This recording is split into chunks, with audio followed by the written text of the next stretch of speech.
The backstage lights buzzed faintly, casting long shadows across the crowded holding room. Nervous contestants shifted in their seats, adjusting costumes, whispering lyrics under their breath, and fidgeting with trembling hands. Among them sat Ethan Morales, a 15-year-old boy in a faded hoodie, clutching a second-hand guitar so worn it looked like it might fall apart if strummed too hard. Unlike the others, Ethan wasn't surrounded by family, coaches, or friends. He sat alone, eyes fixed on the scuffed floor, silently rehearsing chords that lived in his heart. Ethan had grown up in a world where dreams were a luxury. His father had passed away when he was 8, leaving his mother to raise him and his younger sister, Emily, on her own. Money was always short. His mother worked 2 jobs, cleaning offices by day and stocking shelves at night, yet she still found ways to smile, to encourage him, to remind him that even in struggle, beauty could be found. Music was the one gift his father had left behind, a love for classic rock, especially the Eagles. Ethan had listened to Hotel California so many times on an old radio that the song was etched into his very soul. But he had never performed it in front of an audience this large. Now, standing on the edge of his dream, Ethan felt his hands tremble. The producers called his name, and he rose slowly, tightening his grip on the guitar. The other contestants barely noticed him. To them, he was just another poor kid with no chance against the polished, trained singers waiting their turn. But Ethan wasn't here to impress them. He was here for his mother, for Emily, and for the memory of his father. When he stepped onto the massive stage, the bright lights nearly blinded him. The judges' panel stretched across the front, their expressions unreadable. The crowd behind them buzzed with energy, whispering, laughing, waiting for the next act. Ethan swallowed hard, adjusted the strap on his guitar, and stood in front of the microphone. One of the judges, a stern-looking man known for his brutal honesty, raised an eyebrow. "Tell us your name and what you'll be performing tonight." Ethan's voice cracked slightly. "My name is Ethan. Ethan Morales. I'll be playing and singing Hotel California." There was a murmur in the crowd. A boy in ragged clothes attempting such an iconic song? Many expected him to fail before he even began. The stern judge leaned back in his chair, almost smirking. "That's a big choice," he said. "Let's see if you can handle it." Ethan closed his eyes for a moment, letting the noise fade. He imagined his father sitting beside him, nodding with encouragement. He pictured his mother's tired but hopeful smile, and Emily's wide, sparkling eyes. Then, with a deep breath, he strummed the first haunting chord. The theater fell silent. The sound was raw, imperfect, yet achingly beautiful. Ethan's voice, though not trained, carried a sincerity that pierced through every wall in the room. He didn't just sing the song, he lived it. Each lyric carried the weight of his struggles, the loneliness of his nights, and the fragile hope that life could hold something more. By the time he reached the chorus, the audience leaned forward, captivated. And then, something unexpected happened. Halfway through the guitar solo, Ethan's voice faltered slightly, his hands shaking. He paused, closing his eyes, fearing he'd lost the moment. But then, from the silence, came a sound, a single clap from somewhere in the audience. Then another. And another. The crowd began to cheer softly, urging him on.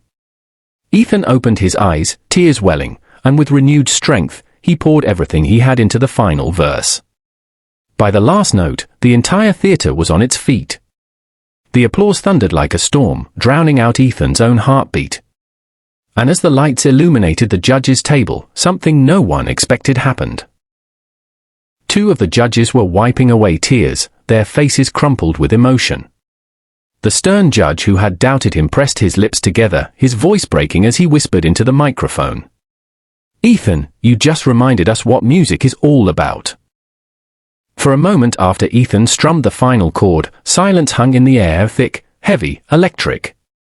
Then came a roar of applause so powerful it shook Ethan to his core. The boy who had once been invisible was now standing in the center of a storm of admiration. People were shouting his name, whistling, clapping until their palms must have burned. Ethan blinked against the stage lights, unsure if this was real or a dream. His chest heaved with every breath, his fingers trembling from both the song and the release of every emotion he had carried for years. He hadn't expected this. He had thought, at best, he might get polite claps before being dismissed. But this? This was a wave of love he'd never felt before. When he looked toward the judges' panel, he saw something that made his heart stop. The first judge, a woman known for her warm but tough critiques, was wiping her eyes openly. Her mascara smudged, her expression raw. She leaned into the microphone and said softly, "Ethan, I don't even know if you understand what you just did. That wasn't just a performance. That was your soul. You gave us you." And I felt every word. The second judge, a younger man with a reputation for being cocky, was uncharacteristically quiet. He took a deep breath, shook his head, and finally admitted, "I didn't want to like that. I thought you were just another kid who bit off more than he could chew. But when you sang, I wasn't hearing a contestant, I was hearing a story. Your story. And it broke me." Then came the stern judge, the one everyone feared, the one who rarely softened. The audience leaned in, waiting for his verdict. He cleared his throat, visibly shaken, and for the first time all night, his voice cracked. "Ethan," he said, pausing to compose himself. "When you walked out here, I'll be honest, I didn't believe in you. But then you played that song, and it was like time stopped. That wasn't a poor boy with a broken guitar, that was greatness. That was truth. And the truth, it made me cry." The audience gasped. Some even clapped louder at the sight of the unshakable judge breaking down. He reached forward and pressed the golden buzzer with trembling hands. Confetti exploded from above, showering the stage in gold. The audience screamed, rising to their feet once more. Ethan stood frozen, his eyes wide, his mouth open in disbelief. Tears streamed down his face as he realized what had just happened. His life had changed in a single moment. Backstage, producers rushed forward, clapping him on the back, while the crowd chanted his name. But Ethan couldn't move. His legs felt weak, and his heart thundered in his chest. He thought of his mother, who had sacrificed everything so he could hold on to his music. He thought of Emily, who always begged him to play her favorite songs at bedtime. And he thought of his father, who had once sung Hotel California while fixing a broken radio in their tiny living room. Ethan looked up through the golden rain of confetti and whispered, almost to himself, "Dad! I did it!" The cameras zoomed in, capturing every tear, every shaky smile, every ounce of raw humanity on his face. Millions watching from home would see not just a performance but a story, a boy who had nothing but found everything in music. As he left the stage, still shaking, one of the hosts hugged him and said, "Ethan, you just shocked the world. How do you feel?" Ethan's voice cracked. "I feel like I'm not invisible anymore." And in that instant, he wasn't. He was no longer the quiet boy in worn-out sneakers. He was a name the world would remember.